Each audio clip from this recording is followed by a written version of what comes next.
shall discuss the names that the Electoral Commission will forward to them on Sunday,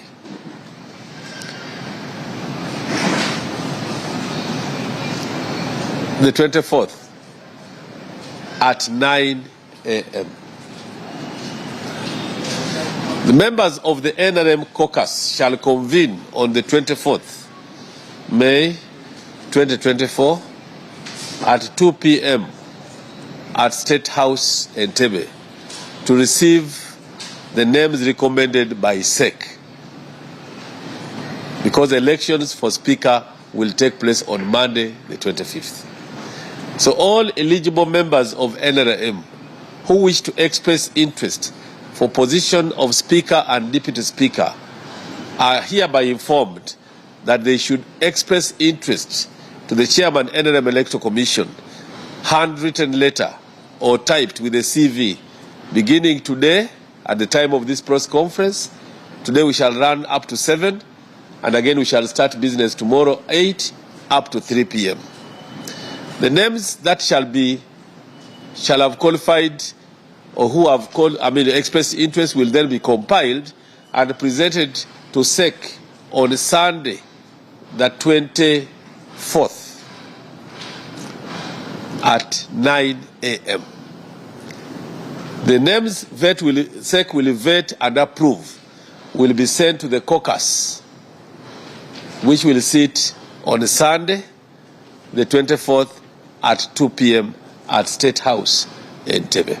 So anyone who wants to express interest has now the right to come and express that interest. Who are eligible? All NRM members of the 12th Parliament. All NRM members, there are 372 NRM members. All of them qualify to be voters. The NRM-leaning independents are not voters. NRM-leaning independents are not voters. Voters are all NRM flag bearers who are now in the Parliament. The flag bearers, MPs who are flag bearers, are the voters. Number 2, they should be Ugandan. They should avoid the following. They should avoid the following illegal practices: campaigning or canvassing for votes. SEC has, with immediate effect, stopped any person who wants to be a speaker or deputy speaker from campaigning. Whatever kind of campaign, if you are good campaigning and there's the videos or recordings to your campaign, you will be disqualified. No campaigning to be a speaker. Number 2, bribery is forbidden. No paying people.